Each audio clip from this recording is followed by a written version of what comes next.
Okay, back again.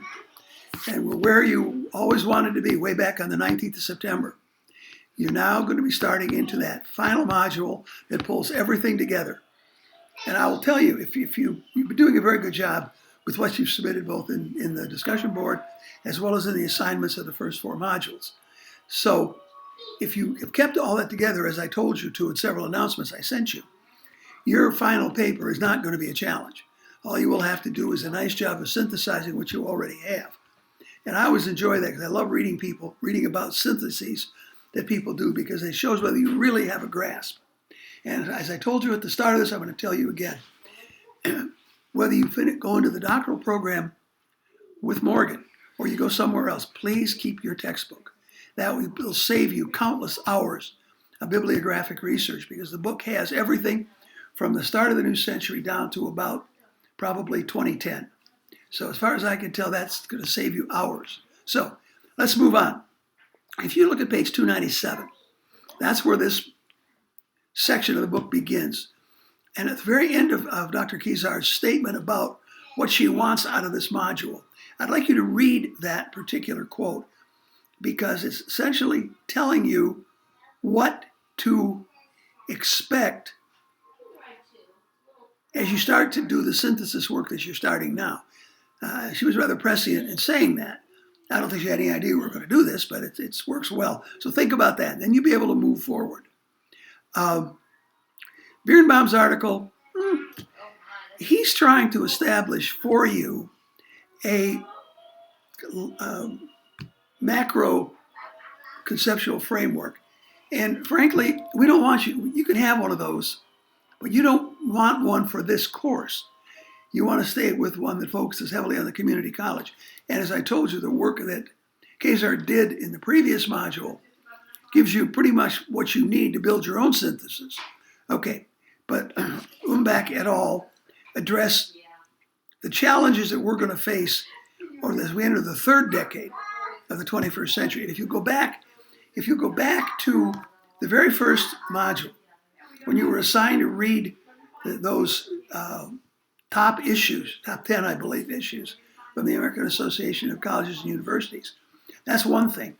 And I will be sending you, at the start of this one, Terry O'Banion, whose work you've already seen.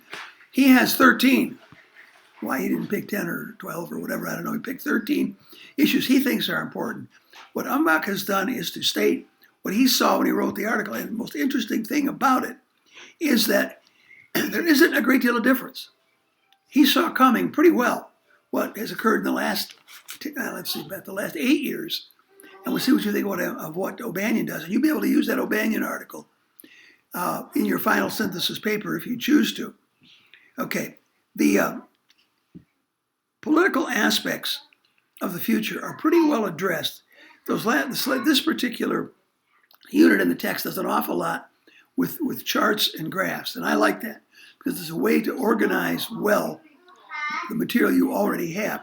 So if you'd start with the one that he has, the political one on pages 454 to 456, I think you'll be very ready to cull out, as we used to say on the farm, to cull the wheat from the chaff. Okay, we're going to look at what does politics do? Well, according to his work, and I tend to agree with him, politics has impact on just about everything. Your curriculum. Well, obviously your curriculum is going to change as the political environment that you live in and the college that you're serving serves, if I can say it that way, that's going to make change. The nature of the change of technology, particularly STEM, particularly the social media, have meant that both teaching and learning are going to change. If you look at the articles and the way they're described in 457, you'll see from where I'm coming. Okay, one of the things we talk about demographic changes. We had a little of that in Module 4. The team that wrote the article you're working with now, they do a little bit with faculty, which is good because the faculty are changing. You're going to find more ethnicity. You're going to find more of a gender balance. But they also are working very hard on the fact that the clients are changing. And the dynamics of that, if you look at pages 459 and 460, you'll see how they have targeted what's happening. And from my perspective, And I refer you again to the O'Banion article. The way Dr. O'Banion sees it, they pretty much mirror each other. That our biggest single change will be the students, the clients. But the faculty will have to change. Some that have been there for a while will have to modify, and the new ones will bring in the techniques that they've learned, which I would think, I would like to hope, will be closely aligned with what the clients are involved with. The other one, of course, we've already talked a lot about. We're going to talk about it again a little bit, and that is the material on the governance of the institution. Now, that's changing a lot because what you have, and they did a very fine job in Brief Compass, but it's great. There's a constantly ongoing challenge between what the state is doing and what the federal government is doing. And there's an old cliche that's probably older than most of you, almost as old as I am. The old cliche of the golden rule. Them as has the gold makes the rules. And the battle is who's paying most of the bills. Is it local? Community colleges, they pay a lot. Is it the state? Again, particularly when it comes to facilities, they're paying an awful lot. And the Fed has been gradually trying to shift more and more of the burden to the state and the local. So it's a back and forth battle that goes on. So what you're going to be looking at, is, since the core of this is politics, I want you to focus there. Yes, it's nice to look at what's being done with the changing demography of the faculty and the changing client base. But look at what the ones that control the school, the local, the state, and the federal, are doing, because believe it or not, it will affect almost everything that you do. Okay, as you get into the final part of Module 5, I'll probably be sending you an updated part of that last part of that module, because when we put it together, I think we made a mistake. There are two broad-based questions. You're only going to answer one. And what I encourage, again, I probably said it too many times, but I'm going to repeat it.